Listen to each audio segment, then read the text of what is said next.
Well, hello, everybody. Welcome back to another live chat on Bruce's Bees. It's going to be episode 3 tonight. If you have any problems hearing me, just let me know. I think the sound should be coming through pretty good. But anyway, I just thought I'd get on tonight, do another one of these live chats. Haven't done one in a while. When I did a couple back a few months ago, everybody seemed to kind of like it. So I thought we'd just hop on and talk bees a little bit. I know usually I'm on here with other folks. I'm on here with Greg and Brian, usually with the stream team or in other interviews. But sometimes it's kind of fun just to hang out with you guys and just kind of chat bees, talk bees a little bit. I encourage everyone to throw your questions in the comments if you have any, all caps, any comments you may have. I actually without Brian in here, it's hard for me to read all the comments. So if I miss a question, don't be too mad at me or too frustrated with me. But just springtime is here, and so we know we got a lot going on with bees down here in Alabama, and I think it's coming. It's close everywhere. So even for those who may have had snow the last couple of days up north, those who are still dealing with some cold weather, just know that we all just know that spring is right around the corner. Got a lot of folks in here, a lot of folks I recognize, some I maybe don't, but Buckhorn Creek Apiary John, thanks for being here. Jeremy, James Noel, Dennis Sherrill, I think he's from right here in Alabama. Michael Selly, thank you for being here. Keith Spillman, Jason Egan from out in Utah, Timothy Colbert, once again Jason out in Utah. For those of you who follow basketball, it's big time right now with the NCAA tournament going on, and my BYU Cougars advanced to the Sweet 16, and then of course my Alabama Crimson Tide also advanced to the Sweet 16, and they are playing each other. So it's quite the week for me. It's been kind of fun to watch this happen. Of course, I'm going to pull for BYU. That's my alma mater. I played football out there years ago, and it's been a fun year. But I won't be, we'll just see what happens. I'm picking BYU, but it could go either way. Right, honey, thanks for being here. Salma Charlie, aka the Legend, thanks for being on here, Charlie. Bundy, thanks for being here. Grayson Wildwood's Honey Farm, Royals Bees and Honey, Cottonland Apiary, thanks for being here. Central Kentucky Bees, Eric Holbrook, Richard Prager, Bees Amazing Hives, and I could go on and on. Hopefully, Chuck Cook, thanks for being here, Chuck. Good to see you on here, man. Down in Jacksonville, Terry Hogan, Ruth Park. Oh, man, I'm on a Paul from Hell Hives. Thanks for being here. Miss Beehiving Mike, thanks for being here. Thomas Plummer. And throw your comments down here. It's good to have everybody on here. And if I lose track, I won't be able to recognize everybody probably, but just thanks for being on here. I really appreciate you. The support of both the chat tonight and the channel in general, as well as the community, the beekeeping community, the stream team community, and just the overall community. So many folks doing this now, so many people doing the live chats, and it's just turned into really a pretty cool thing. I thought I'd start off tonight just talking about a little update about what's going on with my bees down here. If you've been following the channel, you'll know I've got a few goals that I've been working on really hard. My number one goal every year is honey production. I really try to make enough honey to be able to provide my customers with the beautiful liquid gold that the bees provide for us. And so that's kind of my number one goal. But with my particular bees this year, my number one goal is to help get the attitude improved. Last year I started on that. My bees are much more well-behaved, although I have still had some that are quite spicy and some of them downright mean. And I've been kind of following that journey with the channel this winter and spring. Also really have been determined to kind of help keep the mites under control, just try to be a better beekeeper and try to work on the craft and to be more efficient. And so a little update on how things are going. I did not do a long form video this week. That's one reason I'm doing this chat tonight. I didn't film anything last weekend. I was real busy with the bees. I just didn't have time, or didn't really just kind of didn't want to be honest. I had so many things going on. And so I just didn't film anything. So I didn't get anything edited or produced today. Now I did film some stuff yesterday. I was out with the bees, got some stuff filmed. So we'll see if it turns into presentable content. If it does, hopefully there'll be a video dropping in the next few days. But so what my journey has gone through this winter, we know in many parts of the country, last fall, it was really dry, and then it had an extremely cold winter throughout many parts of the country. A lot of people lost a lot of colonies for whatever reason. We know there's been a great big huge die off of bees for some people. My loss was no more than usual. It was probably about like usual. I had a pretty good winter this year. Started off the winter, I think, with 130, 140ish colonies. I don't know exactly, and I ended up with probably 110. I'm not sure exactly how many I had, but whatever it was not a horrible die off. It might have been horrible to some people, but to me, I look at that as an opportunity to have equipment for the next year. Sometimes, if you lose some bees, then you'll have that drawn comb and the boxes to help provide for the next year. If you keep all your bees alive and you're trying, and you're as big as I am, that can almost become a problem if you don't have the equipment to put them in. So, but I did lose some bees. Not that I ever want to, but it did happen. But I've built back up, I think, about to where I was last year at this time of the year, if not maybe a few more colonies now. What I've done, let me kind of walk you through my process over the past year. One thing that I know we all are aware of, whether you're treatment free or whether you treat your bees or whatever your philosophy is, and you can do you. I'm not here to judge anybody for whatever they do, but we do know that the Varroa mite is a problem with honeybees. And last year, I tried to get on it pretty hard. I treated last winter. I treated with OAV through the winter. My bees seemed clean. They seemed super healthy. As you know, I went ahead and started bringing some queens in from Hawaii, from Zach Heinzelman over there last year, to help get some early splits done. And I really didn't treat in the spring. I thought, man, my bees are in good shape. I didn't really treat. And then in the summer, I ran into an infestation. I had a lot of problems. So as we pulled honey last June, Bracken Barker, he's in the comments here. Bracken, Bracken, if I have it here, hold on a sec. I was actually going to wear Bracken's hat tonight, but I just, with BYU winning, I had to wear the BYU hat. But anyway, so Bracken's become a good friend of mine. He came down and helped me all the way from Utah, helped me harvest honey last year. And as we pulled the honey supers off last summer in June, we put Apivar strips on immediately. And I just had a study done and tested by Auburn, which is interesting because it showed that my bees were not resistant, or that my mites were not resistant to amitraz, which is the active ingredient in Apivar. However, and I think it did knock the numbers down some. So I pulled the strips off in August off of all my colonies. And I didn't worry too much more about it. I was just trying to kind of keep them moving through August, real hard down here in August. I was feeding them. I actually did some late splits with some more of the Hawaiian queens from Zach, and kind of got that going, was feeding them every week. And then probably in late September or October, and I did videos on a lot of this stuff, but in late September, early October, I think it was late September, not sure exactly, but around that time frame, I went and did some mite checks, and I had some absolute mite bombs in my apiaries. I didn't test a lot of them, but I tested enough to know that there was a problem. A lot of them were fine. A lot of them, and many of you may see this with your situations, that a lot of them, are perfect. Like they're by zeros, ones. They roll really good, or they wash really good. But then I think I had one that was like 75, and one that may have been like, just unheard of numbers, almost too many to count for these. And so I went ahead and fortunately I had some Apigard that I'd ordered, some thymol treatments. It was cool that day, if I remember right. So I put a full dose on there. A week later came in, and I know that I'm going to repeat Mike Berry here. I give him the credit for this term, but it's a how I do, not a what to do video. This is not per label, but a week later I came and I hit them all with 4 grams per box of oxalic acid vapor. And I figured that would give them enough time for the initial part of the Apigard to wear off. And I leave it on for 2 weeks if you do a full dose. At least that's what I did. Hit them the next week, a week later with OAV. And then I came back and did 2 more treatments. It was hot again, kind of warm, and I did 2 half doses of Apigard. That knocked the mites way, way down. And the colony that had this 75 mite infestation, I checked them, I think, like a couple of weeks in, and it was down to 6 mites, but they ended up dying out. They just were so weak and so sick, they just didn't make it, which I'm not too upset about. I feel like with the initial treatment I did, it knocked the mites down enough that maybe they were no longer a mite bomb when they actually did bite the bullet and leave, just didn't make it. They collapsed.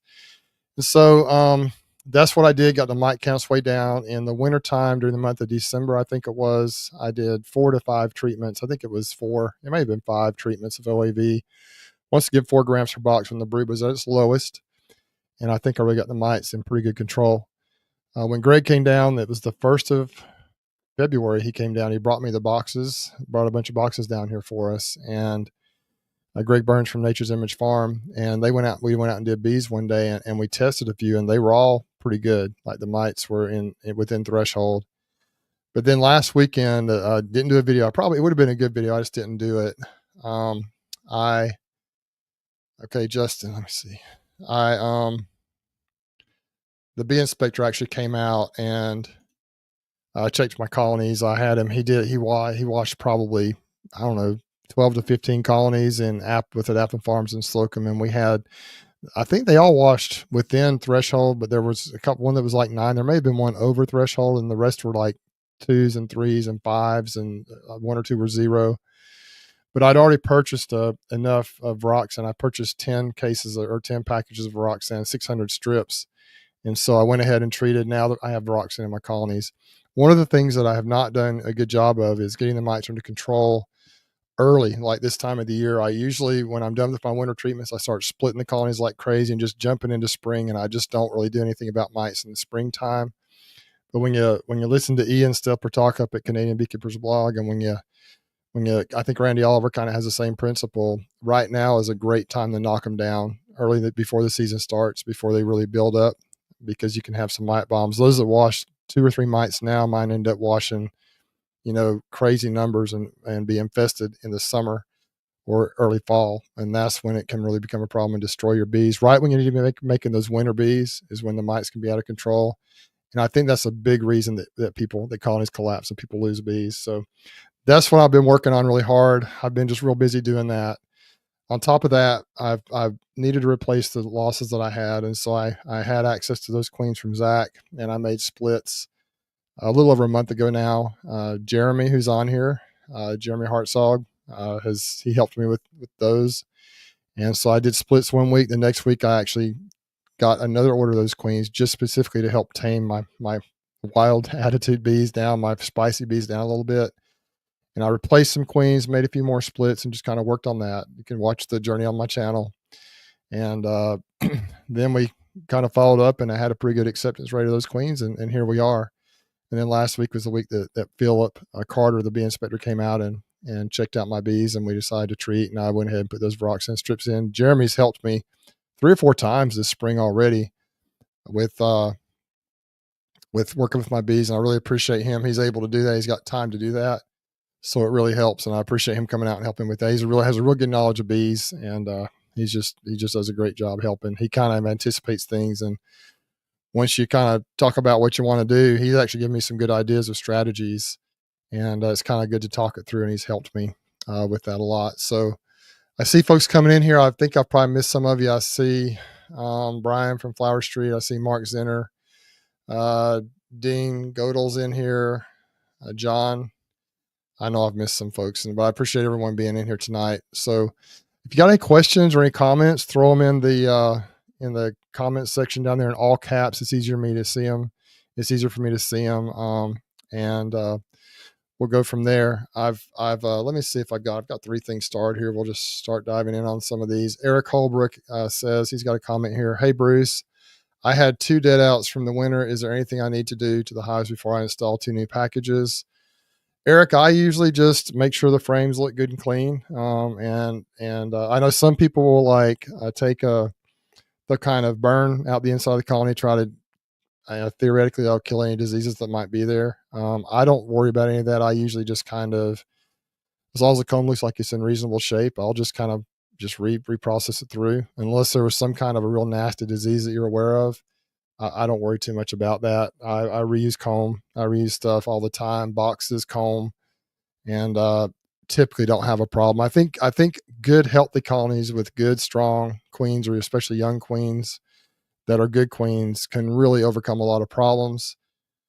Even things, you hear the term foul brood, a lot of people get really upset or concerned about that, and it is concerning. It is a disease in getting your bees, but the American foul brood is absolutely a nightmare. American foul brood, you have to destroy the colonies, you have to destroy the hives. But with EFB, sometimes you just replace the queen. It'll help that. If a good flow kicks in, it'll help that. There's so many things that the bees can kind of overcome that sometimes on their own. But typically I don't worry too much about ice for use of the equipment unless it's just old and nasty, and just if you're concerned about it, you can destroy it, but many times that's not necessary. I have good success. Some people, if you have old black comb or comb that just needs to be replaced, you can, if you want to scrape it off the frames and re-wax the frames, you can do that. But if the comb is still in good shape, it's very valuable. It makes the bees have to work. The bees don't have to work near as hard to reestablish and rebuild the comb. And so, if you got comb that's in decent shape, it's like it gives you a head start. It gives your bees a head start in the springtime. So it's a great question. Hopefully that helped. Let's see. If I miss a question, guys, if it go a ways in here and I've missed something, just let me know, because trying to do it on my own here. I'm starting some things right here. Some good questions. Let's see. Okay. Let's just dive right in here. We got,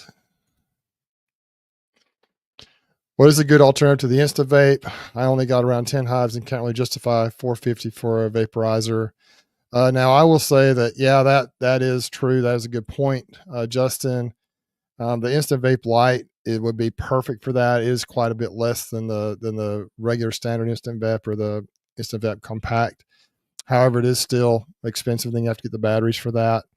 And then I think the Larabies may still have the corded units that are even less than that. But by the time it's just a lot of work. But if your hives are close, or if you have access to a generator or, a battery with an inverter, you can easily use the corded ones.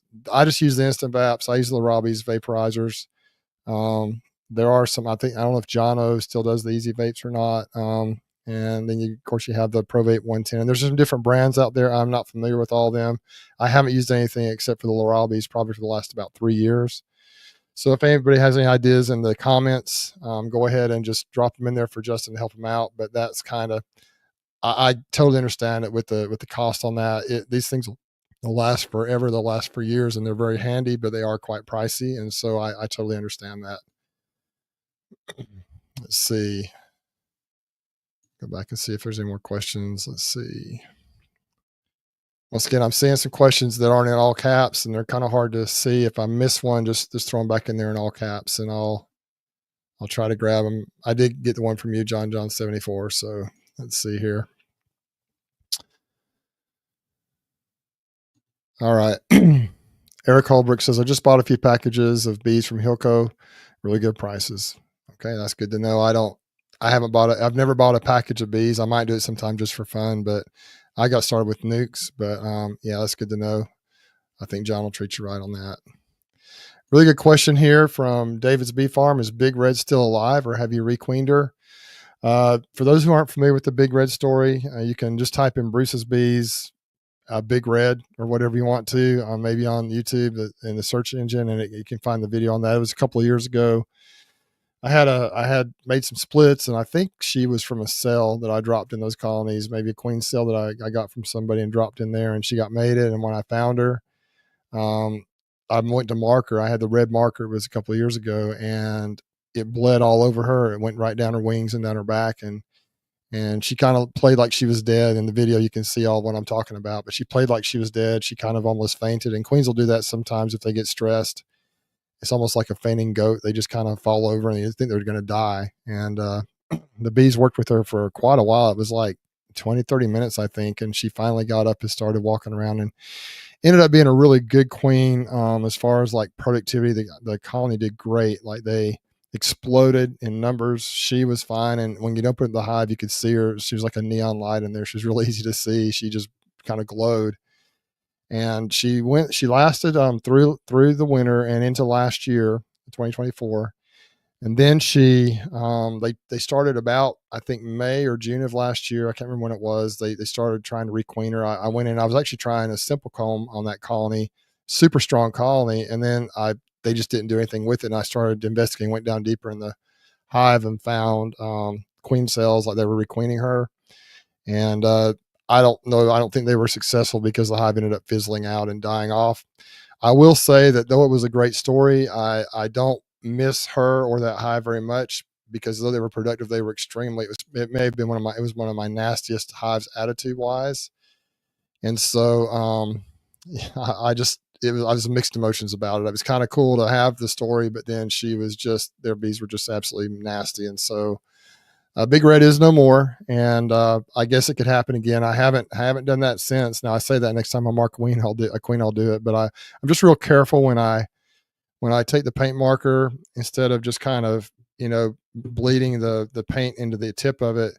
Now I just kind of tap it on something on the box or on the top of the frame or something. Just make sure that it's working, but it's not going to bleed out all over the place before I touch it to the back of the queen, and I try to kind of paint it on there. And usually it seems to have worked well for me since then. I'm not sure why that marker did that. I marked several queens before her, and I marked several after, and didn't have any issues. And so that's kind of the story of Big Red. And she is no more. Just trying to keep up with the comments here. Thanks. Great question. Let's see. Next question. Has your nectar flow started yet, Bruce? Jeremy Lindsay. Yeah, Jeremy. When you say nectar flow, that's a down here, and it may be the same way up where you're at. It is kind of a tricky question, because in January we start having nectar. We have the maples bloom, and things are kind of coming in. I don't even know what else coming in. We have a lot of what we call wild mustard around here. It's a yellow flower that's on all the farmers' fields, it seems like. The bees love it. They bring in pollen on, maybe a nectar source as well, possibly a little bit. But there are things that come in even beginning in January that stimulate the bees to grow. But it's hit or miss. Like we'll have a little something coming in, trickling in for a time, and then it's just like a dirt, like it just stops. And it's a dangerous time for the bees, because they build up like spring's coming, which it is, and then they can starve like almost overnight. And so you got to watch them close. I don't think our true honey or nectar flow has started yet, Jeremy. They're not bringing in a lot. There is nectar in the colonies. They are bringing in enough, but what they're using it for mostly now, at least in my colonies, they're storing a little bit of it, but most they're using it to grow. And there's some of them are exploding, especially the well-established colonies. Some of the new splits are slower. They're not really growing they're growing, but like some of the new splits that were a little weaker, some of those ones that up in farms that only ended up with like 2 or 3 frames of bees are now like up into 5 or 6 frames, and they haven't completely filled out the bottom box or a deep yet. Some of the ones that were stronger splits they're all the way into a single deep, and I actually put some honey supers on some of them, just like to kind of get the bees working the honey supers a little bit yesterday. But I think we're a little bit behind here. It's been kind of weird, because we had the snowstorm of the historic snowstorm back in January, which is unusual for us. I think it was in January, whenever it was. And then a few weeks later, we had a really pretty cold snap that came through. And I think everything's just a little behind. Like it feels warm and it's springtime, but the trees are just barely starting to leaf out, the big oak trees and things. And I think we're about a week or two behind that. And even some of the fruit trees, or some of the Bradford pears and things like that, haven't bloomed like they normally do. Some of the Bradford pears around, not that the bees utilize Bradford pear blooms that much that I could see in the past, but they just kind of went from nothing to green leaves on them. So it's just been kind of a weird year. I think the weather has had a lot to do with that, but I think we're pretty close to seeing a flow. I hope we have a good privet flow this year. I hope that kicks in. We have clover and stuff blooming now. So that's kind of where let's see, I'm trying to check comments real quick. Make sure I keep caught up. And once again, if I skip a question, if I miss something, y'all just forgive me or retype it in there. So yeah, to answer your question, short story long there, Jeremy, that's where we're at. And I anticipate here in April is usually when we really start kicking it in pretty hard with the honey flow or the nectar flow, when they actually start storing things, especially if the privet blooms out really nicely. We'll see that. We'll have tulip palper kicking in like in April, I think in May, and it should be coming out pretty soon. So we should start seeing some significant actual honey coming in. I did start stacking supers, just putting like one box on the colonies to kind of give the bees a little space, a little place to move up into them. That's what I did yesterday. And there's quite a few there. And so I anticipate the bees right now are starting to work that comb. And then I'll go in the next week or two and shake the bees out, put queen excluders in, so then they can start packing the honey in whenever they're ready. That's kind of my technique on that, how I do my honey supers. All right. Be Amazing Hive says Bruce with the temps here in Pennsylvania near freezing at night and 56 degrees during the day. I'm not putting liquid feed on. Will the Hive Alive fondant or winter sugar still be good? A good idea? I would say absolutely. I've used the Hive Alive fondant for the last several years. This year I went all in on it. All my bees got 3 rounds of it, and my bees have never looked better. I've always had bees that looked really good coming out of winter, but I really think that helped them, especially on this crazy winter that we had with the more cold than usual. Let me see. I'm trying to, and so I would recommend that. I don't know how soon you're going to have the warmer weather coming in. Wait a second. But yeah, it's definitely good. It might be a little cold, like you said, for liquid feed right now, but I imagine pretty quickly it'll get to where you want. I'm trying to see the comments. I have one. There was one about. Oh yeah, there it is. Okay, sorry. I'll get better at reading all the comments and keeping track on my own as time goes on. But yeah, I think either one would work. I think that's good. And when it does, and even if it warms up to like springtime temperatures, it's not a problem to have that fondant in there and probably sugar either. The bees will consume it as they need to. And then once the flow kicks off, then they'll be off and running. If it's really super hot, I don't know if it's a good idea to have that fondant in there. It might get kind of break down and kind of melt. But even springtime temperatures, I say 60s, 70s, they're still, it's not a problem. I wouldn't hesitate to put on mine right now. We're in the 70s around here, but I don't need to now, but I wouldn't hesitate to do that. We're definitely in liquid feed mode here if we need to feed right now. If I run into a colony that looks like it's starving or has no food in it right now, I would throw some. I've got a few extra fondant packages or patties in my truck. I wouldn't hesitate to throw a half a patty or a patty on there even now, but really I don't think it's needed anymore down here. Let's see. John 74. Good evening, Bruce and chat. Question: had a hive that swarmed, and the next day a large number of the drones were dead on the ground in front of the hive. The temperature did drop to 39 degrees. I have no idea. I don't know if the bees, if I don't know where you're located at, John. I'm not sure what your situation is. I'm not sure if the bees anticipate a longer term cold snap coming in, and maybe the resources are low and they kicked some of the drones out. I really don't know what happened there. I don't know if anybody's got any ideas. Throw them in the comments. But yeah, and another thing, this is kind of weird. I doubt if this is what happened with your bees, but I had years ago, we had mosquito trucks that would go through the neighborhood here, and I had some hives in my backyard. And I noticed some dead drones, like drones hopping around on the ground, dying in front of my hives a time or two. And it was just the drones. I didn't see really any workers, but my thoughts were that maybe the mosquito truck came by right as those drones were coming home, and they flew right through that spray. And so that may have been what happened. So it's possible. It's odd. I think if it's just drones, though, my guess is the bees probably just kicked them out for whatever reason. And if they need if they need resources, if they don't have enough resources, sometimes I think the drones will be the first to go in a situation like that where they're stressed. Go back and check the comments here real quick. I wish I was doing a better job keeping up with the comments here, but hopefully I'm doing okay. All right, Melanie Cruz, my friend from down near Jacksonville. Hey, Bruce, are you still planning on grafting this year? If so, what methods are you going to use? I got to tell this story. This just happened the last couple of weeks. The same day that the bee inspector came down and looked at my colonies, I was putting Varroxsan strips and everything. I decided to graft. I had ordered a cloak board after watching Matthew Walker from Walking the Woods Apiary, watching his video about cloak boards. So I thought I'm going to try that.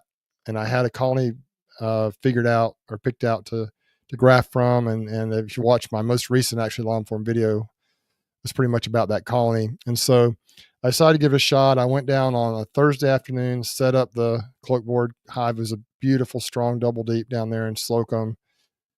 Friday, I went back down there and I slid in the divider thing. And then Saturday I grafted and I put the grafts in. I thought, man, that was easy. I actually it seemed easy to me to graft. Normally it's a harder time. I just used a little, it's the easy peasy grafting system. He has little Chinese grafting tools in there, but they're a little different than ones I've had in the past. They were much better quality, it seemed like. So they just seemed to be a better, which I thought they were all the same, but these were different.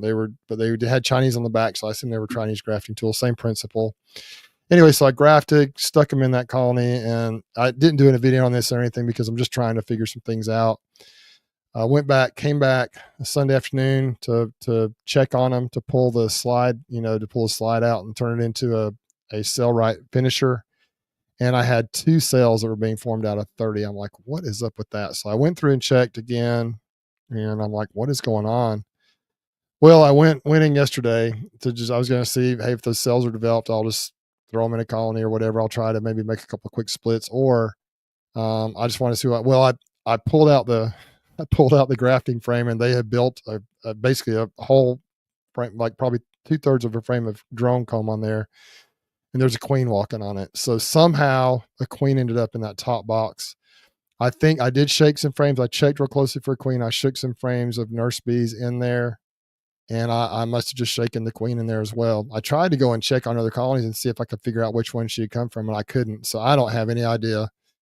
But she was walking around, so I actually pulled that top box off, turned it into another colony, and I went in the bottom box, and there were eggs in there. I never found the queen, but there were eggs in the bottom box, and so it was an abject failure. But I do plan to try and graft again. I actually have, honestly, almost enough bees right now, but I would like to try grafting again here. With April is really the best time to do it here, and I'll probably try and do it sometime in April if I get my colonies set up so I don't have to be as highly intense with them as far as like checking them as often. I'm getting close to that point where I can kind of just stack honey boxes and leave them alone. When I get to that point, I may try to graft again. So I'm going to try to use the cloakboard system probably again, just to see if I can get it to work, and I'll be more careful next time. And maybe I'll do a video on it, maybe not. I want to kind of figure out how to do it a little better before I do a video on it, because if I would have videotaped this was an abject failure and I didn't really know what I was doing. And even if I did, I totally messed up by getting a queen up there. So yeah, live and learn. It was an abject failure. I was so excited to try it, and it just didn't work out for me. Let's see. I'm gonna play that one. Just checking some comments real quick. Once again, with all the comments coming in, guys, if you have any questions or comments that I need to read out or anything, just put them in all caps for me if you could. It's hard to catch questions without being in all caps. Okay. So Melanie also talks about, as an alternative for a vaporizer, Mite e-vape is a great vape for a backyard beekeeper. $155 now, and you just need 110, I guess, a plug. We bought one several years ago, and it's awesome. We just upgraded because of the FOMO, but no complaints on it. I'm not sure what that means. I'm sorry. I'm kind of dense, but anyway, so Mite e-vape is a great vaporizer. So check into that. And okay, sounds great. $155 is not bad. I just love my instant vap, and even if I only had a few colonies, I would probably get the light because it's just so convenient for me to have the batteries. But some people, I totally understand why you wouldn't get that because of the expense. And so anyway, there's a referral. There's several out there. I'm just not that familiar with them. So that's a great. Thanks for answering that, Melanie. I appreciate that. All right. Cottonland Apiary says, has the yellow jasmine finished up there yet? I haven't seen, I think so. It's pretty close. I've seen a few petals here or there, but it was pretty prominent for a couple of weeks, but I think it's about done. I haven't noticed it as much the last few days as I did a couple of weeks ago. And this year, I don't think it had as much of an effect on my bees. Last year, I really noticed some issues. I'm like, why are my bees looking sick? They just didn't look healthy. And they almost looked like they had European foul brood type of a look about them. They just looked kind of sickly. And then they straightened it out and did really good for me. But there was yellow jasmine everywhere last year. And I think that's what it was probably. This year, there was yellow jasmine blooming. There's probably still a little bit out there, but it hasn't seemed to have had the effect it did last year, if that's indeed what happened last year. So for those who may not know, yellow jasmine, it's also, I think it's called jasmine, or Carolina jasmine or something like that. But it's a really pretty flower, but its nectar is deadly to bees. I think it's deadly for the brood, if I'm not mistaken. It's just deadly to bees. And so it doesn't kill out entire colonies usually. Maybe it could if they're real weak, but it does slow them down. They get kind of sickly looking, and it's just kind of they look anemic and just not real super healthy when that's blooming. All right. From John Rollins, Bruce, what are your thoughts on the simple comb? Okay, last year I tried the simple comb and I figured it out. I just threw a super of it on a colony and I worked through it. I talked to the folks at Simple Comb and ended up with 32 little packages of they call them packages that were sellable. I haven't sold any. I've given some away and I've been eating it myself. I really like it. It was a trial last year. This year I have 2 more supers worth of Simple Comb, which is 180 units, which could do quite well for me if I can figure it out. I'm going to try it again. They have completely changed the mold for the Simple Comb. There were some issues with using it in certain types of frames. You had to get the right size frame before because mediums are not all created equal. And so what happened is if the frame width if it wasn't the right size and inside the frame dimensions, you couldn't hardly get it in the frame. You had to get a certain type, but they have remolded it. So first of all, the hexagonal shapes are rotated to where now the points are vertical, which is how the bees naturally build comb in the hive. And they've also changed the mold, and so it fits in any type of frame. It's much easier to get it installed.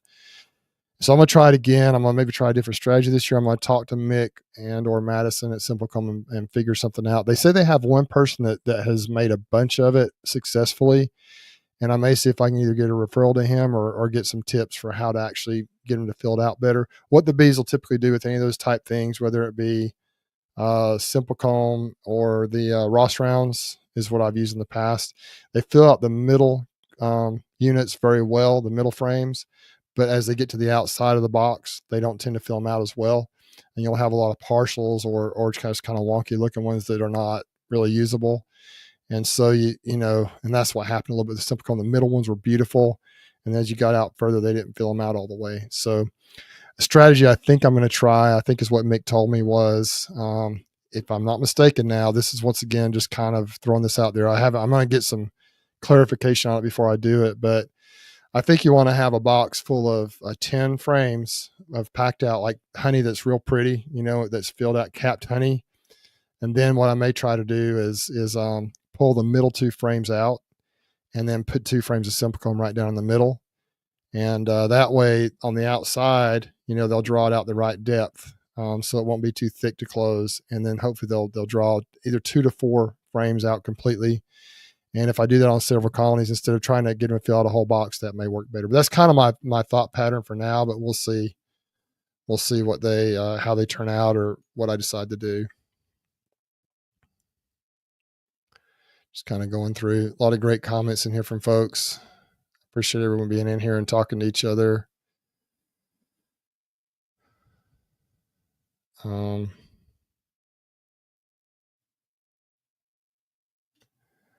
Okay, let's see. Oops, Drew Jobber. When you make your splits, how many brood frames do you leave with your queen for a single or double deep colony so they are set back enough to not swarm, but not useless for the spring flow? That's a great question. Actually, that's a really good question because if you weaken your colonies too much, and if honey is your goal, then they may not be able to build up enough to make honey for you. Down here, if I do my splits early enough, I feel like I can pull like in a big, strong double deep. I can pull a nice, strong 5 frame nuke and maybe even 2 with like 2 to 3 frames of brood each and a frame of food and maybe a frame of drawn comb or empty comb. And they can easily do well. And then the colony you take it from, it's almost like they don't skip a beat. Typically when I do those type of splits, I'll leave the queen in the original donor colony. You can take her out, but that's not what I usually do. I feel like the kind of the weaker colonies will do better with the new, with the new queen in there. The acceptance rate might be a little better is my theory. I don't know if it's true or not. So, and also, you set them away. If you set them in the same bee yard, the foragers are going to go home. And so you need to make sure you have plenty of brood in there and plenty of nurse bees. So there are some bees left to release that queen and give them a good head start. And so that's kind of what I like to do. I feel like if you've got a good solid, early in the spring, 2 or 3 good solid frames of brood in a 10 frame box, they'll build up and they won't hardly skip a beat if you get them early. And so later in the year, you want to maximize that colony strength right before the honey flow if you're trying to make honey.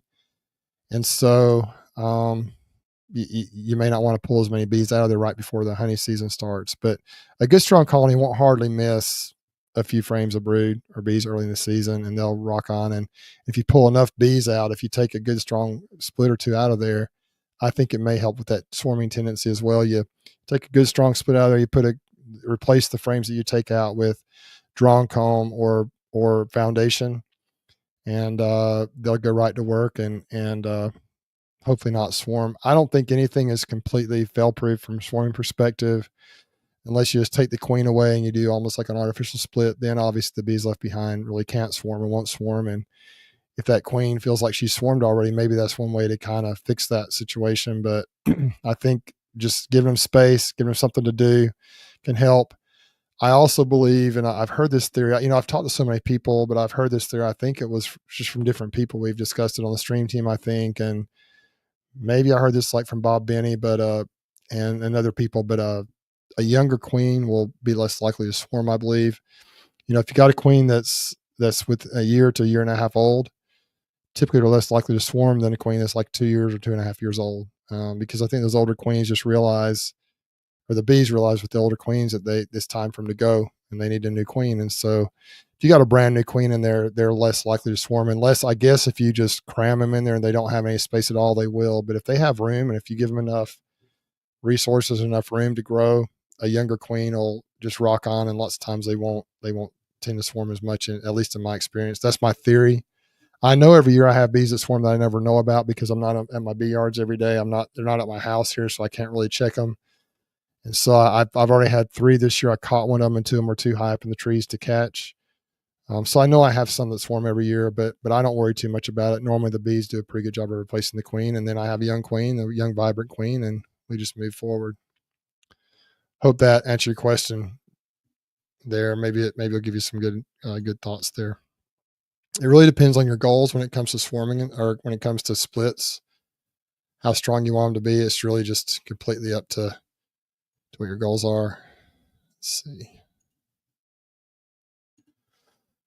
All right, let's see. We've talked about the simple comb.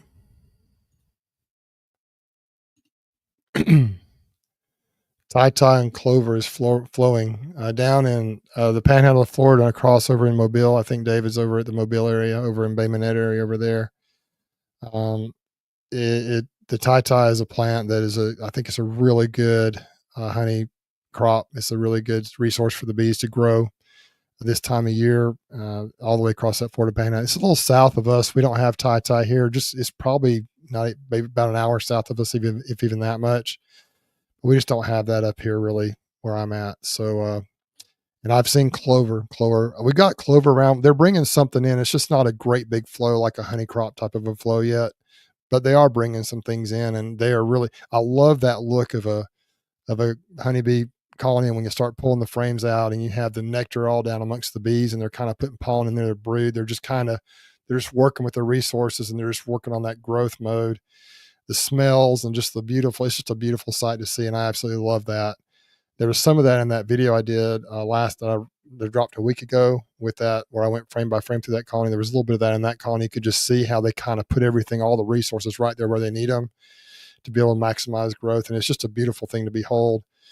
I'm starting to notice when I go on the bee yards too, especially the ones down south, particularly Slocum, actually, it's kind of in a little cul-de-sac of trees, and it's kind of in a little area. Appleton is in a big wide open area field basically, so there's a lot of wind and stuff. It may alter that a little bit, but in that little cul-de-sac there's kind of a windbreak. It's not real windy there, and the smells when you walk in there, when the bees are working hard and they're bringing stuff in, I just love that smell. It's just a unique smell that's just awesome. And hey, this is a healthy bee yard right here, and you start cracking open the colonies and you can see that. I love it. It's just really cool. But thanks for that input, David. I believe Dave is the one that actually, the picture on his thumbnail there went down about probably 4 3-4 years ago down to Bay Minette. I bought a bunch of medium boxes from him. I think it was a relative of his that was getting out of the bee business, and I still use those boxes today. If you see all the multicolored honey supers on my hives, I got those from David and his family down there, and it was I really appreciated that. It was a great to meet him, and actually the picture on his YouTube thumbnail there is that day when I was down there. Him and I think that was his uncle. I'm not sure, but anyway, his relative that I went to meet that day was awesome. All right. My question is, what is everybody's opinion on Varroxsan as a treatment? Ride honey. I actually have it on all my colonies right now. I put it on there last week. I really think I like the idea of it because it's just a treatment you put in there, strips. You leave them in there for 6 to 8 weeks, or you leave it in there. It's long term. You don't have to be hitting with a vaporizer every few days, and it's actually, I think price wise, it's probably a similar price per colony as Apivar, maybe even a little bit less. I don't know. Don't hold me to that, but it is expensive, more expensive than doing your own thing or than vaporizing them. But it's just, it's really not that hard to just break the boxes off, slap it in there and move forward. What I have noticed though, and Mike Berry mentioned this in one of his videos, any strips you put in, I've noticed this with Apivar as well. The bees, where the strips hang down between the frames, the bees just kind of quit working that space behind the Varroxsan strips or the Apivar strips during the time it's in there. And so, it does take up a little bit of space. It covers some cells that may not get utilized while it's in there. Although I've kind of peeked in a few of them yesterday to check on them and just kind of take a look at my colonies as I was kind of trying to put some honey boxes on. And some of them I pulled the frames out that have Varroxsan on them, and the bees were working just right underneath it, like nothing was even going on. And some of them, they had just kind of left it alone. Maybe if it's pushing up against the cells, they don't use them. Maybe if there's a little space, they do. So I like the thought of it. We'll see if it works. I've heard good reviews from it, and we'll see how it works. But I'm a fan, put it that way. At least I haven't seen the results. It's only been in there for a week. And I'll leave it on there. It can be on there while the honey supers are on there and everything. And I think Chuck has a comment here. Let's see, that kind of answers his thoughts on it. He says, Chuck's down in Jacksonville, Florida down there. I don't use Varroxsan, but I use my own OA extended release strips, and I think they do a good job keeping mites low. But they don't solve a bad mite problem. So that's Chuck's opinion on it. A lot of people are doing that. I will say though that I'm a commercial beekeeper, a friend of mine, Tyler Walker. I believe the bee inspector told me that he did a test on it, and he had a colony that had a real problem last year, and it really helped bring the mite count from, it was pretty high down to like 3 or 4 or 5 mites. And so it brought the count way down in his case. I don't think he did it on a bunch of his colonies, but he tried it out on one that was kind of a mite bomb, and that's what it did. So I like the idea of it for convenience, and if it's effective, I'll probably continue to do it, but we're going to find out as time goes on. Okay, let's see here.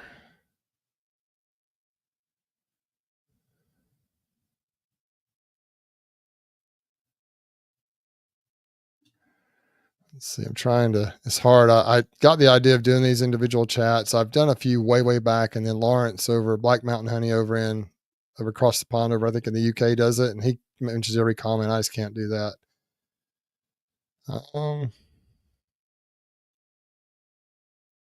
Trying to star a few things here real quick. All right, let's go back to work here. All right, Let's Be Frank says, did you miss going to the Almonds this year? I did. I didn't go last year either.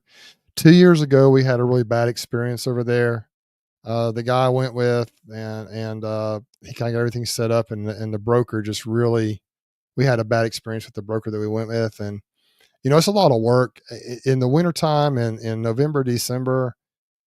It's just really not, for me, it's not worth the time that it takes to get the bees to build up in the middle of wintertime. You've got to feed them constantly, try and feed them liquid feed. And you got to try to get them to really a peak strength with plenty of weight on the colonies before you send them out there. And it's pretty hard on the bees to get them out there. Now they do come back in a good year. They'll come back in good shape, and they really do well most of the time or sometimes, but we really got kind of screwed over by our broker. Didn't really end up making anything. I probably lost on the deal. and it was just a really bad thing that happened to us, and it's just not worth it to me. Now, if I was sending a whole truckload, I would make sure, I could do it. I could make money at it, but it's just not worth it to me. Theoretically, I can keep them home. If I decide to do this, I could pull a split out of every colony and sell nukes and make as probably more than what I made doing that per colony. So it's just not worth it for me right now. I decided to, just because I was trying to do everything, I decided to keep my bees at home, focus on being a more efficient and a better beekeeper, and becoming more efficient at it. And that way, maybe in the future, I can do it again and maybe do even more. But it just got to where it was not worth it to me. It wasn't worth the work I put in and having to grade them and get them moved to the pallets and just go out in the middle of the night and put them on trucks. And it was too much. I'm getting kind of old. So I decided just to leave the bees here. And I've enjoyed it more this way. And I've done a pretty good job getting them out of winter that way and just haven't had to worry about it.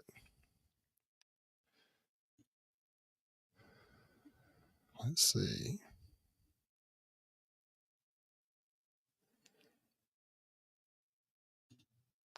All right. Andrew Ham. Howdy, Bruce. Just picked up the first chunk of my beaker today. All I'm missing is an oxalic acid vaporizer and some bee suits. Currently waiting on my Italian package from MSH May 1st. Awesome, man. That's exciting stuff. I think the main thing you need to get started is just that bee gear. And it sounds like you about got it. The OA vaporizer will be good to have. You can get that down the road, but that's exciting times, man. I still remember back when I got my first bees, how exciting it was. I was just beaming. And as soon as I got in those colonies, I just was hooked. And here I am I started in 2013, I guess it's 12 years later, something like that. And it's just, I'm just so grateful I did that. I remember this little story is I had, my dad was sick. He ended up passing away of cancer in January of that year. And previous to that, I had a patient. I did home health at the time. I was at his house, and I'd seen patients that had bees before, but never really thought about it. But for some reason, I asked him about his bees, and he was an older fella, and obviously in bad health. I was at his house doing home health, and he started telling me about the wonders of the bees and how much I could tell he just really loved them. And he started telling me kind of some of the miraculous things they do. And around about that same time, we had a talk at a general conference of our church that discussed the beekeeping, bees and all the crazy statistics of what bees can do, bee facts. And then he compared it to the church and how we're all like individual worker bees, kind of working together, we can do incredible things. And it got my mind thinking. And I thought that'd be kind of cool to have a couple of beehives and just mess around with them a little bit and learn about them. And, but after my dad passed away, I went and talked to my mom. I grew up on a farm, and said, "Hey, Mom, do you think I could put a couple of beehives up here?" And she thought about it and actually decided to let me do it. And so I remember it was April, I think 27th is when I got my first bees, but just a few days ahead, like a Monday or Tuesday before then, I got online and I was going to drive over to Georgia and get a package of bees and buy some 7-frame equipment or something. I don't know I didn't even know what a frame was at the time, but I was going to go do that. But I had a friend here in our church locally that knew of a local guy. He had bees and knew of a local guy. His two brothers that had bees, they kind of had them individually. And I heard about this guy here locally, David Eldridge, that ended up being my mentor. And they told me about him. And the one brother, I remember that Saturday, I think it was April 27th of 2013, I went over to Nathan's house. And he let me go through some of his colonies, showed me kind of what the queen, how everything looks. When I picked up my two, David Eldridge had put the nukes into some 10-frame boxes, homemade boxes that he made, stuck in my truck. I took them home, and it's been just crazy ever since, as you guys know if you watch the channel. So, but that's exciting, man. I'm so proud of you for that, and good luck with it. And it's going to be challenges, it's going to be difficult times. You're going to do some things right, some things wrong. But never give up. If you really enjoy it when you get your bees, if you think it's something you want to do, just be tenacious and keep working on it, and you'll become a really good beekeeper. I'm sure of it. Just always be willing to learn and stay humble and don't give up.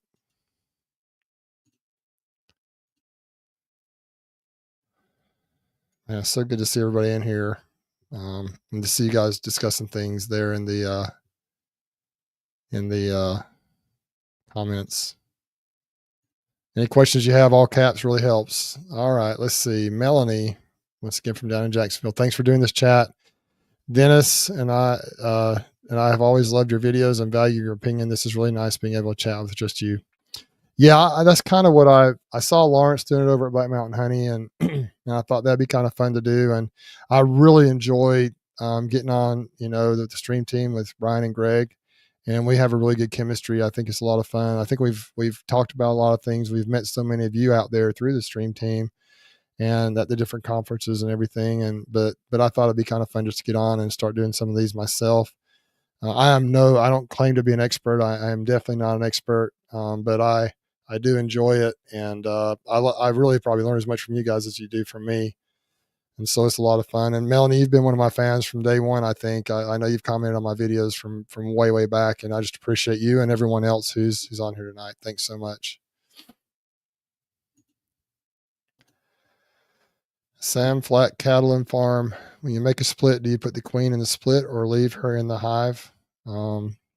That is a great question. I'm not sure if that was directed directly at somebody else, but I'll go ahead and take a stab at it. When I make splits, I do both. Typically, if I'm just pulling splits, what I really, and Jeremy has talked about this, the guy that's been helping me some here locally, but the easiest split in the world is to just take all the bees and shake them, pull the frames of brood that you want out. Like if you go into, say you have a 10 frame box, you want to make a split into 5 frames. Or even if you want to make a 10 frame split, but you go into that box of bees and you find the frames that you want, get maybe 2 to 3 frames of brood. Usually a couple of frames of brood is good, really nice frames of brood, 1 to 2 frames of food, and then maybe an empty frame. You can shake all the bees off into the bottom box. And then you maybe push all the brood into the middle, everything that's left in the middle. You want to split it up, make sure there's enough resources left behind. Shake all the frames off, and the queen obviously will be below. Now, if you see the queen, you can just put her down there, and you got her down there. If you see her on one of the frames you want to pull, but this way you don't have to ever find the queen. Shake all the bees down, and you put, you replace the resources that you're pulling out, and you stick them all in the box. What I would recommend is to push all the frames that are left into the middle, put the new frames, whether they're drawn comb or foundation, on the outside, lay a queen excluder over the bees, then put a second box on top and pull those frames up above and put them in the top box. And you can go ahead and fill that in. If you want to make a 10 frame split, you can go ahead and fill that box in as well with other stuff that you want to have. If you want to make a nuke out of it, pull a split out of it, you can just put the frames up there, whatever you want to put into your nuke, and just 5 frames in there. And you're just going to leave it for at least a couple hours overnight. Works really well. That's what I would say is a good rule of thumb, but you can even come back sometimes within a couple hours.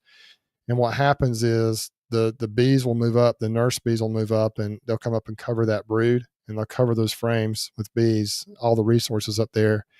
And then you just simply take the lid off. And if you were making a nuke out of it, put all those frames into the nuke box.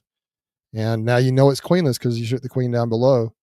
Then you stick them on your truck, or you move them to their part of the bee yard, whatever you're deciding to do with them. If you want to keep all the bees, typically it's best to kind of move them to another location. If you do set them in the same bee yard, if there are foragers on there, some of them will go back to the original hive. So it may weaken it a bit, but if you have plenty of brood, it should be okay.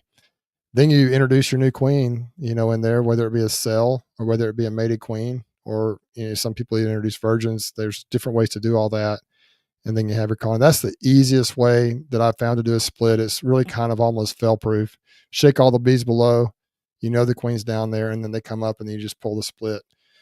What I've done a lot the last couple of years, just for the sake of time, is I just do, and Jeremy, it's nice to have someone to help you do this, but I would kind of, when we pull a frame out covered with bees, we'll scan for the queen. Like I'll scan really close and he'll scan really close, my helper, whether it's Jeremy or somebody else. And then if everything looks good, we'll put the resources in that nuke box and take it. The risk you run, though, is every once in a while you'll get the queen in there. And that is a risk you can run, but it's worth it if you're in a hurry. But really, the queen excluder method, where you shake all the bees down below, it is fail proof. It's really good. That's how I did most of my splits. I still do them that way sometimes. And those are the easiest for a beginner to do, in my opinion, because it's pretty fail proof to do it that way.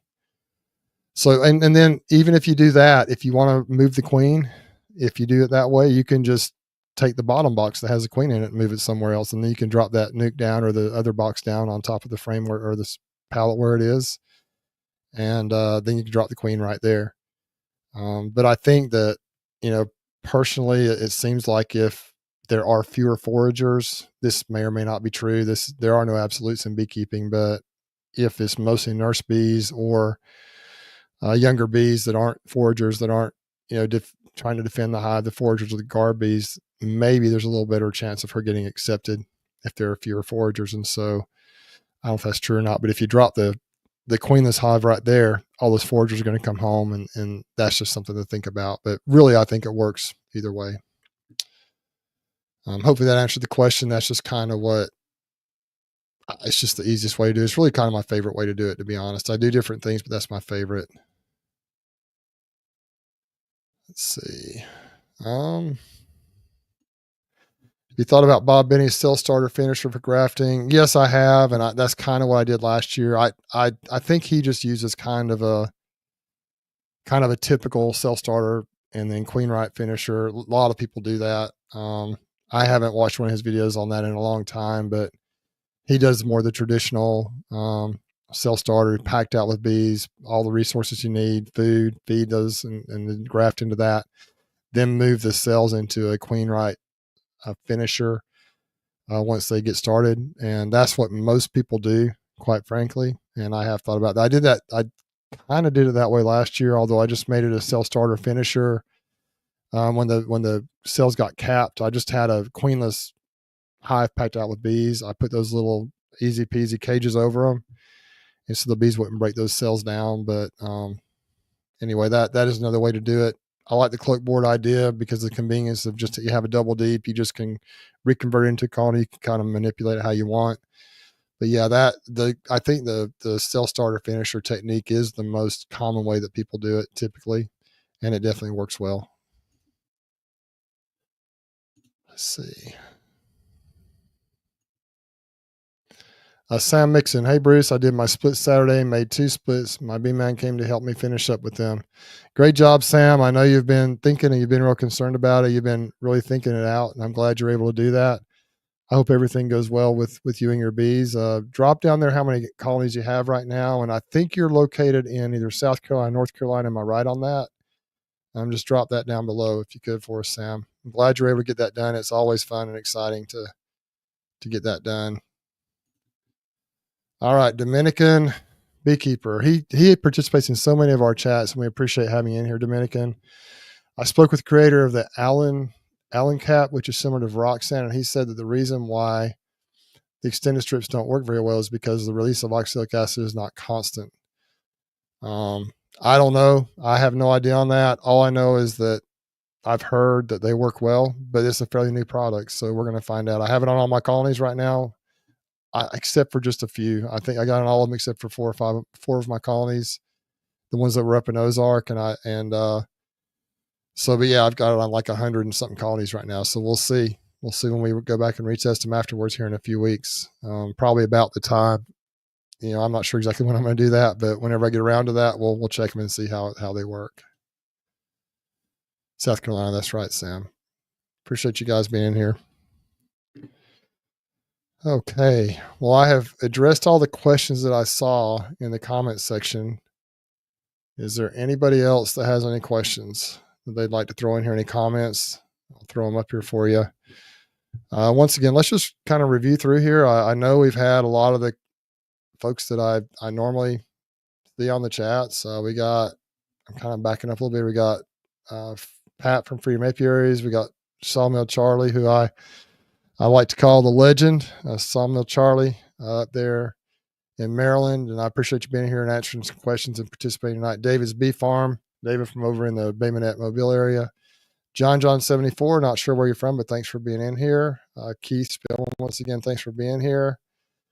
Jeremy, once again, he's the young man that's been helping me with my bees quite a bit lately. He's building up quite the beekeeping operation himself, and he's been a great help to me. Here's a comment that I thought we'd throw up here. Eddie Bishoner says, my grafting takes have been terrible, 180% and 50% takes. Those don't sound too horrible to me, though. 80% one sounds great. 50% is iffy, but that's better than 0, I guess. That's actually pretty good, especially if you're kind of getting started. Mike Berry told me I needed to stop using the knockoff JZBZ cups. Have you ever heard of bad takes due to cheap bulk sale cups? I have heard that. I don't know. I also have heard that the color can make a difference. I'm not sure if that's true or not too. I don't know if it makes a difference or not, but I haven't done enough grafting to really be able to answer any questions about grafting or cell rate or queen raising from any type of authoritative standpoint. I haven't done enough of that. I usually, like, for example, just yesterday, my buddy Tyler Walker down there, he said, "Hey, I've got some cells. They grafted some cells, and I got some from him, and so there's cells readily available, and down here in this area, lots of times, especially as spring rolls on, it's just almost easier to just buy some cells for really cheap and just stick them in the colonies. But I do want to get better at it and help create some of my own queens. I also like the idea of getting the mated queens early in the spring, like I've done the last couple of years.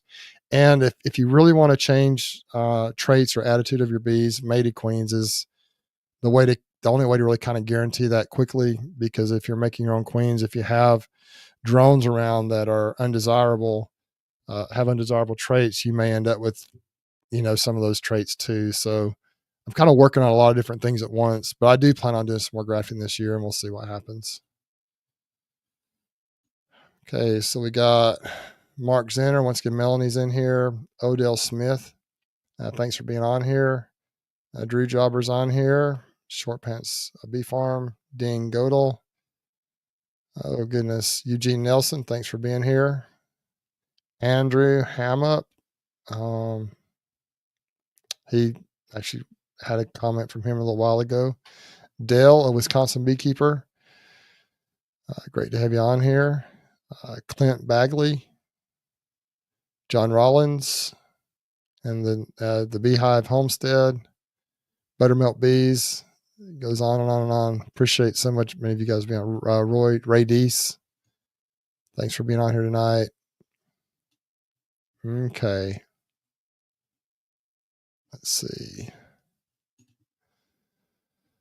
Trying to make sure we don't have any more questions. I do have one here. We had Sam Mixon. What did you do with your bees this weekend? I did cover that earlier at the very beginning of the chat, but a lot of folks have jumped on since then. So it's a great question. I'll just review through that again. Last weekend, and I'll get to this weekend as well, but last weekend, I didn't do a video. That's one reason I'm doing this stream tonight, because I just wanted to kind of touch base with everybody. But last weekend, the bee inspector came, and he looked at two of my bee yards, my strongest two bee yards down at Appin Farms and over in Slocum. And the bees looked really good. He was impressed with how they looked. He took some samples.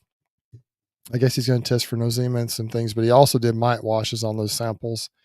And I think he took at least probably 15 samples, maybe more. I believe it was in the mid-teens and maybe even more of those bees. And so he got a pretty good sample size. And I had everywhere from 0 mites up to, I think, 9. I think that was the most. There may have been one that was a little bit more than that. But all those, if your threshold is 3%, you figure with 300 bees, 9 is going to be 3 per 100, which is 3%. That's really within threshold typically. And all of them were within threshold. Maybe one wasn't, but they all were. However, the problem with that is, once again, if you wash a 9 or even a 5 right now, what are you going to wash in the summertime after they've had a chance to reproduce through multiple cycles of brood rearing? And so this is the first year I've really made a conscious effort to control my mites early in the spring, and hopefully get them down very, very low right now. And so maybe they won't have the infestations I've been having that I had like last year. By the time I pulled the honey off last year, I had a real problem, and I was battling those mites and trying to get them down really all the way through until, the fall, till, October. And even in December, I treated them with OAV. And so were my bees healthy going into winter like they should have been? I don't know. Probably not, if I had some that were really high with the mite counts and the virus loads and everything. And so this year I'm trying to get a head start on it. We'll see what happens. So what I did was, the bee inspector came last weekend. I put Varroxsan strips and everything. I'd ordered almost enough to cover all my colonies to hopefully control those mites. This Thursday, I actually switched Thursday and Friday off from work. I went to a school and talked to some kids, took my observation hive, and that was a lot of fun. It's always fun talking to kids and people about bees. And if you ever want to have an interested bunch of people, just take an observation hive with live bees in it. It's always a fun time, especially if you have a queen in there that they can see. Man, you can entertain a crowd for a long time with the observation hive. And so did that Thursday, delivered some honey to a couple customers on, stores that buy honey from me on Thursday. And then yesterday I actually went out, and the bees are getting so strong. And last Sunday, I don't really like to do a lot of work on Sundays with my bees, but I went down to the bee yard, and there were a couple swarms up in the trees way high up that I just swarms. And so I was like, well, my bees are getting too crowded. And the previous day I had actually caught one over in Midland City as well. So 3 swarms last weekend. So this weekend I'm like, I thought I really needed to start getting some honey supers out, giving them some space, whether it be honey supers or a second deep, or just really assess the space situation. Didn't really have to worry about, mites much. And so yesterday I actually went up to Ozark. I shut down the Ozark bee yard. I have four viable colonies up there. A couple of them look pretty weak. Moved them to different locations, so I have to drive up there. And then I started going through and placing. I went and loaded up a bunch of medium boxes, some deep boxes, even had some nukes with me, and just kind of went to the different bee yards and just started managing space, adding a box on here or there, just trying to get them, managed up a little bit. Many of those honey supers, will convert them to honey supers when the time comes. I'm going to let the bees start working those honey boxes. They pretty much all have drawn comb in them, almost all of them. And so I'm going to let them work the comb for about a week, maybe 2 at the most. And then I'm going to come back, shake the bees out, and put a queen excluder under them. And I start using them to actually collect honey. We're right there at the beginning. Within the next 2 or 3 weeks, I think they're going to start bringing in some honey, actually capping it. They've been utilizing the nectar they bring in mostly now to this point to grow, but they're about to start making honey. I think a lot of them will. And so I'm excited about that opportunity. But that's what I did yesterday. Spent most of the day doing that, just kind of checking the bees, popping the lids, adding space when I felt like I needed it. If they looked a little weak, I went through and just made sure there was brood in them. Just looked at the overall health of the colonies, but I went really fast. It was just kind of a crazy day all the way around to get a lot done. And I'm kind of getting close to where maybe I don't have to be in them all the time, working as hard in the bees. I've got them treated for mites. I've got them the space they need. I think most of my splits are done, at least for right now. I may do some more later. And now it's just kind of just get into that next phase and just getting prepped for the honey situation. So that's where I'm at. That's what I did this weekend. And here I am doing this chat now. Now let's check the comments again here, see where we're at. Great question, Sam. I appreciate it. Appreciate the support. Oh, goodness. Let's see.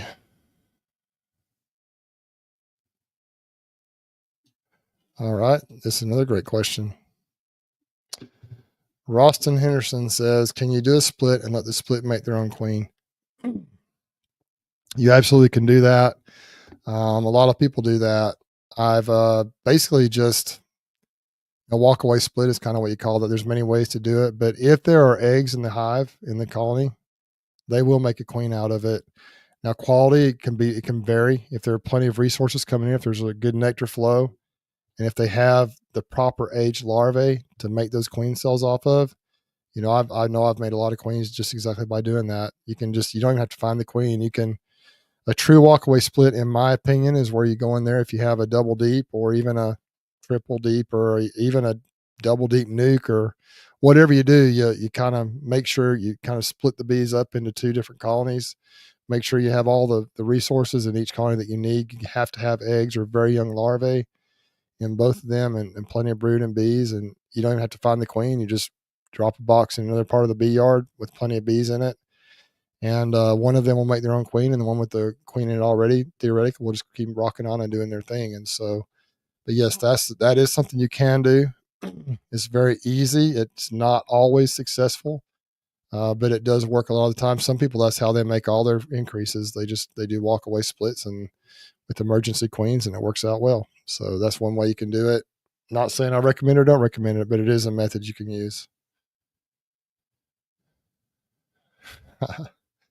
Brett Reynolds says, sitting here jealous you can be out in the bee yard already. Yeah, it starts early down here for it. Really, Brett, down here, you can pretty much get in the bees year round. In the wintertime, obviously, some days are too cold, but we're never usually more than about 4 or 5 days away from a nice, warm enough day to peek in on them. But I don't get in there as much in the wintertime as I do now, obviously. But we are in the middle of it. We are ramping up, and like I was saying earlier, we're a little bit slow as far as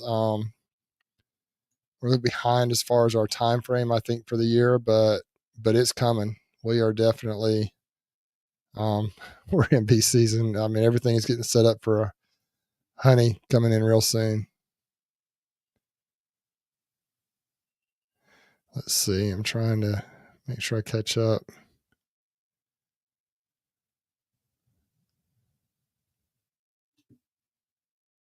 Let me just start a couple of these real quick. Man, I'm a little behind.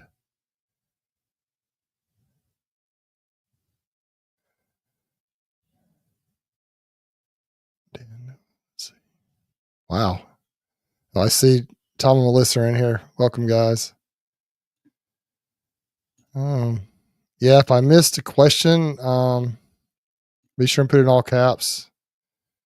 Man, I didn't realize how far behind I was on these questions. You guys have been commenting a lot down here. I certainly do appreciate it.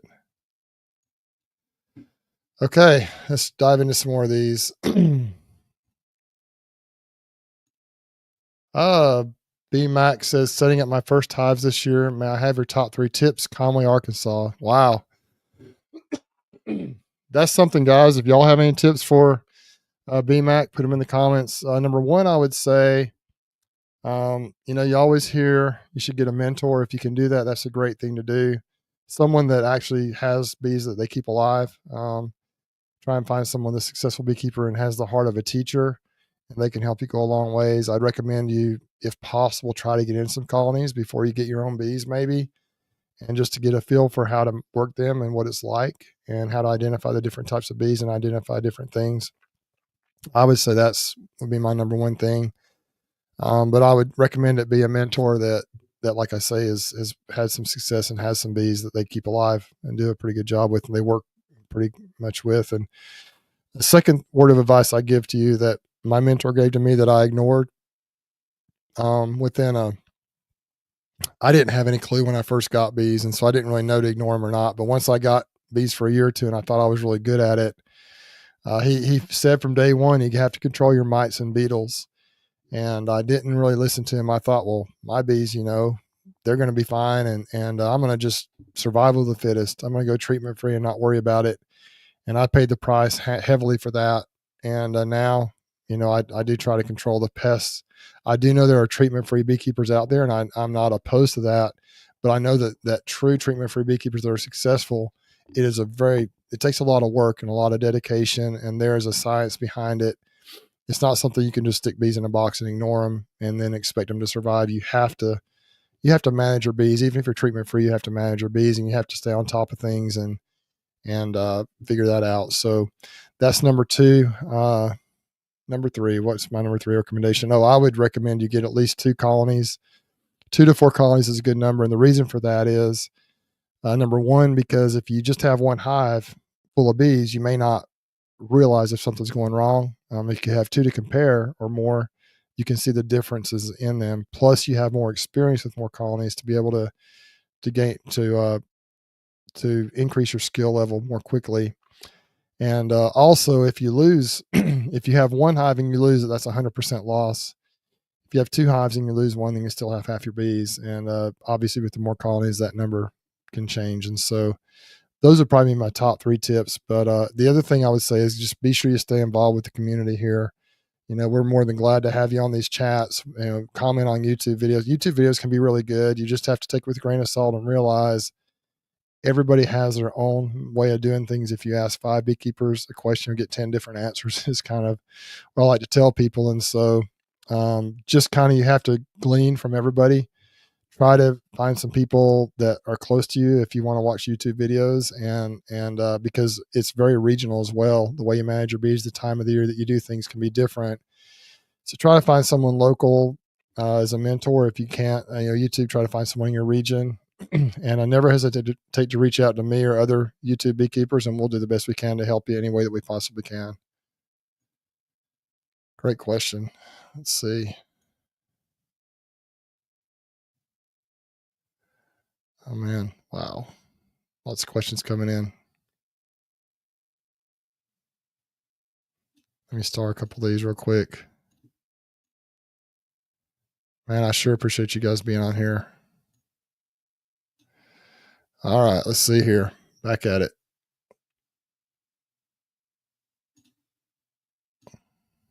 Okay. Dan Newell. Okay, he caught a small swarm last week, about 1 frame of bees. They stayed in the nuke box 5 days, and then sometime between Friday and Saturday, they absconded. Had drawn Coleman feed. Should I do something different? Man, it's just it's always a risk with swarms. You never know what's going to happen. I will tell you one thing that I have found to really help lock bees in a colony when you catch a swarm is if you can take a frame of brood from another colony and put it in there, basically shake the bees off, put it in there with that swarm, that tends to lock them in because now they have those resources they can manage immediately.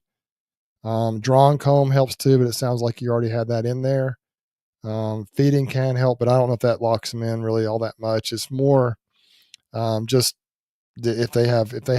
if you put some brood in there, man, they'll just typically stay on that brood real fast. I'll give them a little bit of a head start.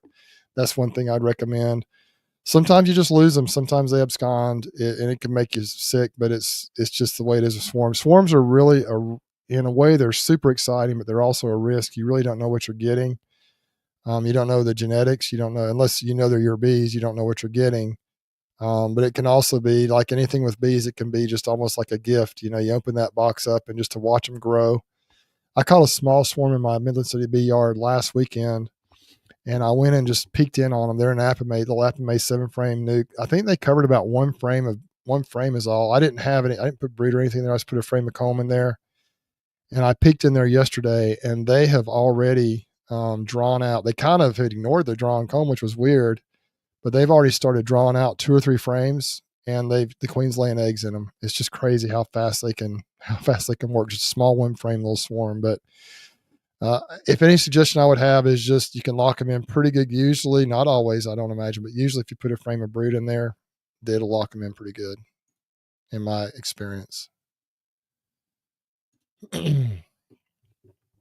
Darren says, hope you didn't already answer this, but do you have a goal for this year's harvest? Darren, I hope I can get enough to provide my needs for next year. I still have some left. I think I've got about 25 to 30 buckets left from last year. We had 155 5-gallon buckets, so we've sold a lot of it. But yeah, my goal, I don't know that I want to get more than I got last year. That was a lot of honey, and I think it was about the right amount for my customer base and my stores and everybody. If I get a little bit less, I'll be okay with that, I think. But I really like to just have enough to keep my customers supplied throughout the year. So my goal is probably going to be 8,000 or 9,000 pounds, again. But it just depends on what the bees can do. We'll see what happens. I always get nervous this kind of time of the year because I'm like, man, I don't have enough bees. They're not strong enough to get enough honey. But almost every year I end up with what I need or more. 2 years ago, we only got about half what I needed or half what we had the year before. And that really, we ran out. But last year we had a record harvest. It was awesome. So I have goals, but the bees and Mother Nature may have different ideas. We'll see what happens. It'll be a fun adventure either way. Andrew Hamop says, what type of mite treatment would you recommend for a new package and how soon? I think how soon is a good question.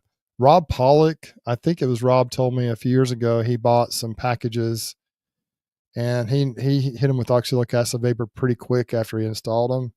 I think you want to give the bees a little time to kind of get established. I don't think you want to just hammer them right when you stick them in the hive. They might abscond, but give them a few days to kind of start drawing some comb, get them fed up. Maybe the queen can start laying. Just give them a few days. But before that brood is capped, I would hit them with a OAV treatment. I think that's a great way because if there's no brood that's capped in that colony or in that hive, there's nowhere for the mites to go. And so the OAV would be very effective.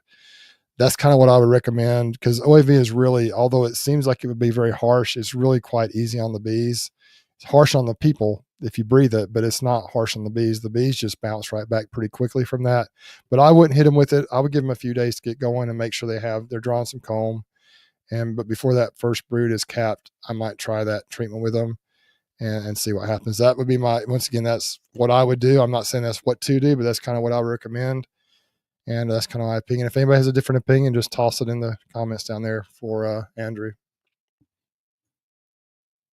I've actually never had a honeybee package before, so I really never have. Now, it's kind of like if you shake a swarm in a box, it's a similar principle, right? It's just no resources. The bees have to start off, unless you put some in their form, they have to start off empty. But it's just I'm probably not the best person to ask about new packages since I've never installed one, but that's what I would think would work.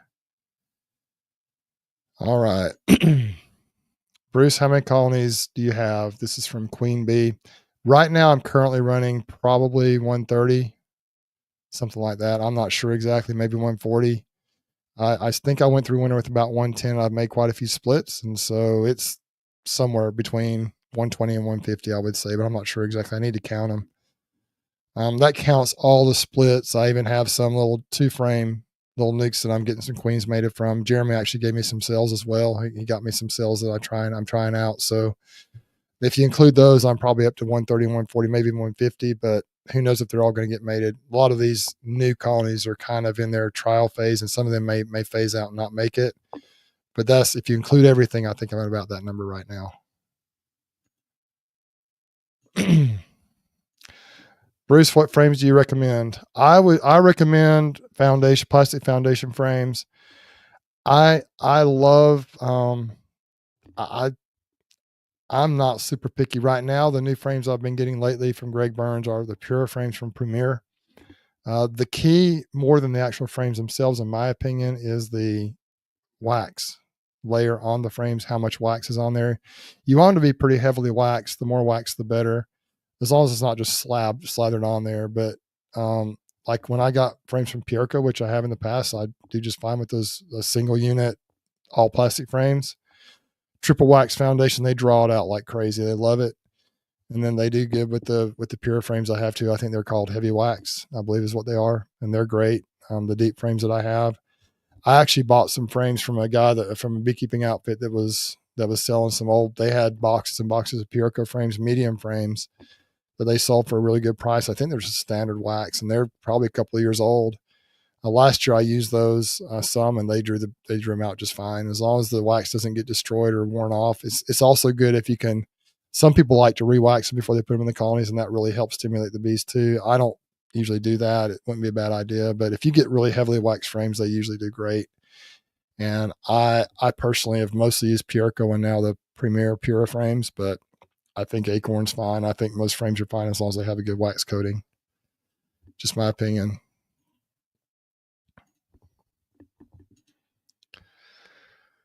John Rollins says, I live in Rutherford, North Carolina. I bought bees from Bob Benny in 2021, made splits today.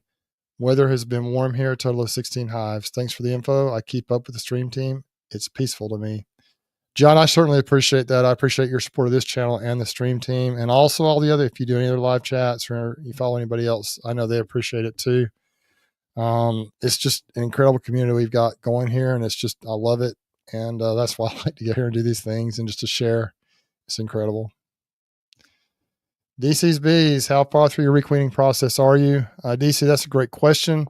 I've been working at it. It's a work in progress. Last year, I mainly just made splits with the Hawaiian queens early in the year. I did actually I got 2 orders of queens. I got some in February and then some more back in the summer.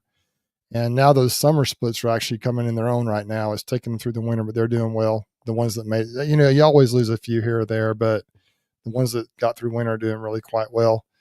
And this year I went through my first splitting period my first introduction to those queens was to increase my numbers back up to where I wanted them, to help with that. The second round of queens I got was mainly for the feisty or spicy bees that I have. And as far as a percentage, DC, I'm not sure. I will say that probably over half of my bees right now are are desirable, kind of where I want them to be, and then probably another 25 to 30% are okay. They're not bad, and I still have just a very few colonies that are a little bit off the chain, but we're getting there. I think as time goes on, as we have more and more of the more desirable drones go flying around, and even the colonies requeen themselves that I don't know about when they swarm and so forth, the more good drones you got flying around, or the more desirable traits you have flying around, the more chances there are that colonies overall will get better. And as time goes on, I'm just going to keep working at it, and we'll get there. It's way better than it was, but we're not to the end of it yet. We're still working through the process. Great question, DC. I appreciate it. And I got to give a shout out to DC, man. He supports me. He supports the stream team. He supports all the different chats out there, and he's got an interesting channel too. You should check it out. DC's Bees out there in Washington State. Appreciate you being on here, man. It's amazing how we've been on this thing for an hour and 30 minutes, and it seems like we just got started. Maybe not to you guys, but to me, it just happened so fast. So we'll probably start to wrap it down here, wind it down here pretty quick. Okay, let me see if there's any more I need to star. Oh, wait, here's a good question, or good comment. Let's see.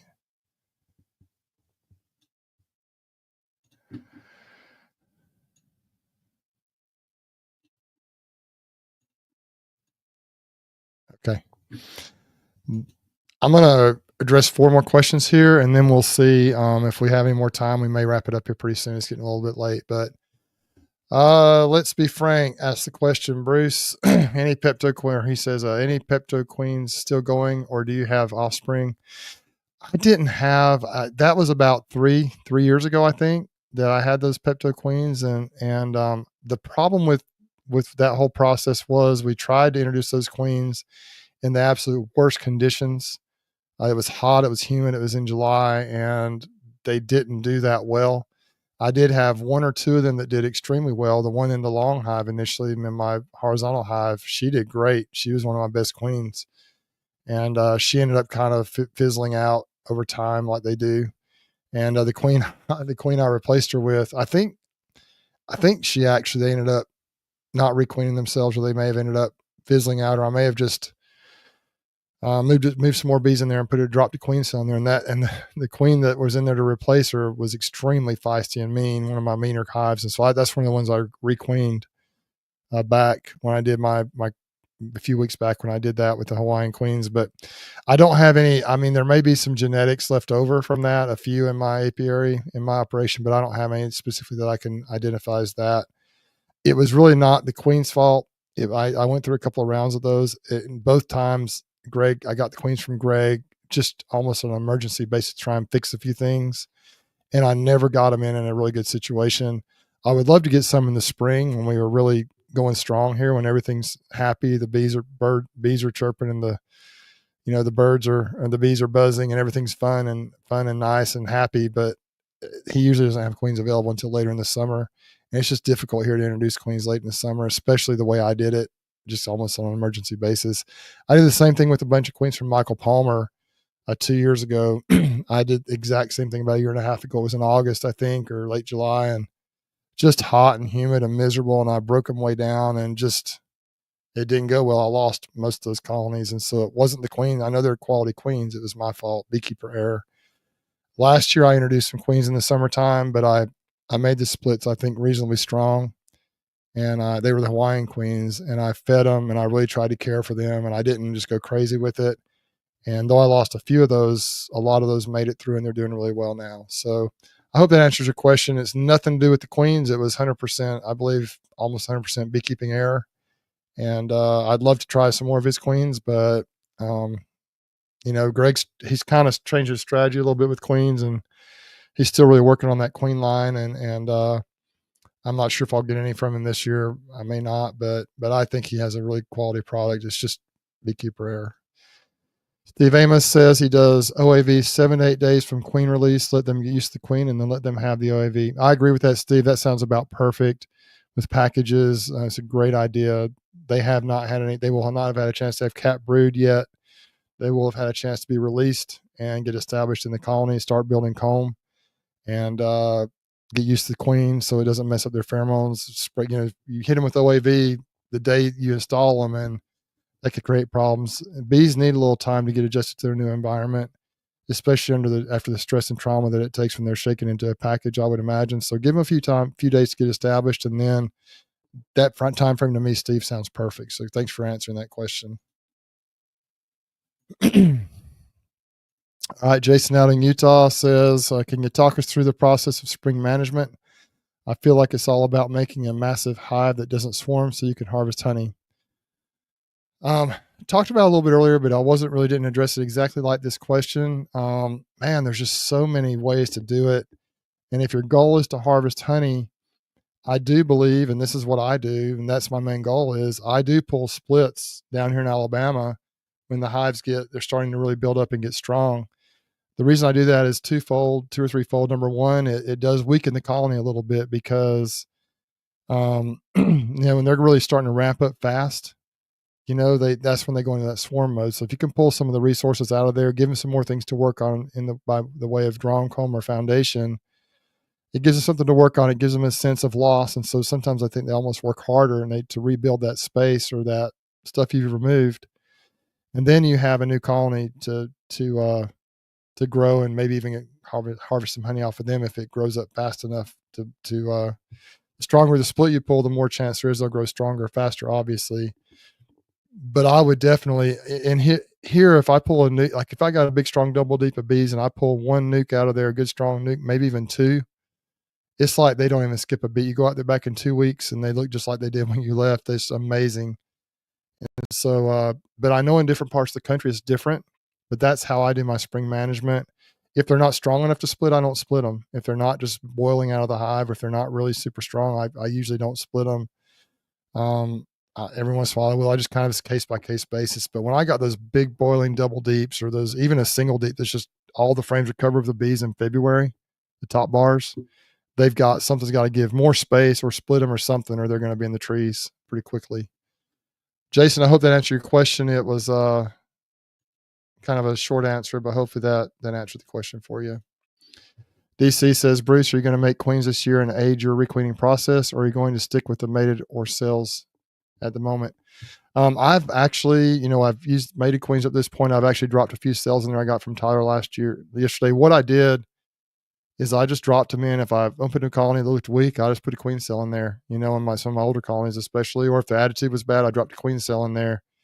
Theoretically, that new virgin queen will emerge and she can go down and the new virgin queens are almost like assassins. If you have an undesirable older queen, lots of times they'll go take the old queen out because I guess their pheromones aren't fully developed or strong yet. And so the bees they can almost be like a stealth in the hive. And they're very mobile and very athletic, and they can just take the old queen out and they'll lots of times accept her and get her mated, and you'll have a new queen.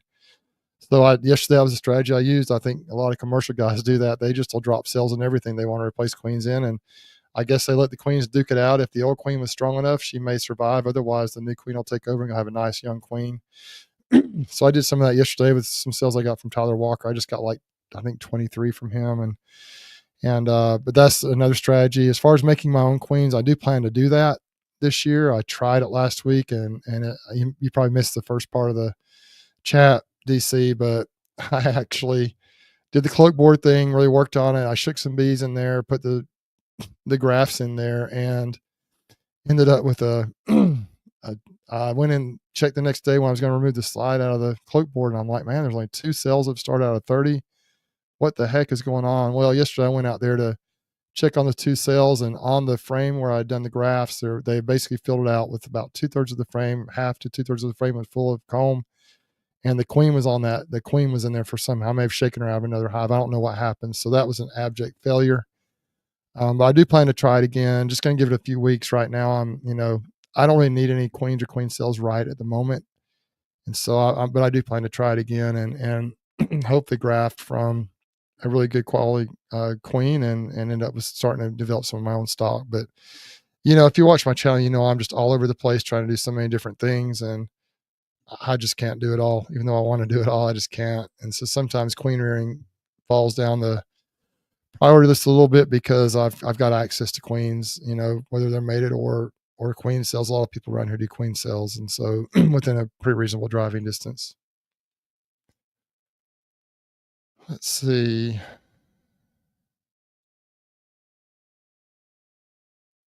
Okay, here's a good question. Steve says, did I try Formic last year? What were the results?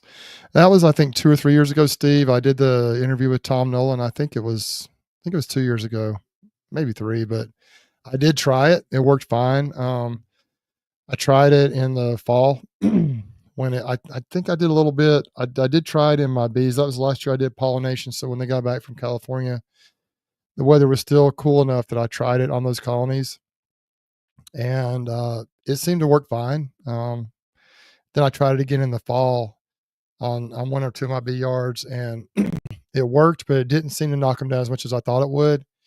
I did use the 2 pads system for 2 weeks, and that's kind of what Tom recommended for a really big knockdown, was to use the 2 pads for 2 weeks. It's crazy how it runs the bees out of the colonies, but then within a day or two, it's like business as usual. And it seemed to work fine. I don't know that it killed any of my queens. I guess it possibly could have. I know that's a big concern with people, but if you lose queens from the Formic, maybe those queens weren't the strongest queens you had anyway. So, but I know a lot of people really like it. It works well. I didn't have any negative results from it or any issues, but it is very temperature sensitive and specific. So you need to make sure you utilize it properly within the right temperature, and be sure that you leave the paper on the Formic. Don't pull the paper off. I did that once, and fortunately the colony was strong enough to survive it. But yeah, you leave that paper on there if you're going to use the Formic. That allows for the time lapsed release of the stuff.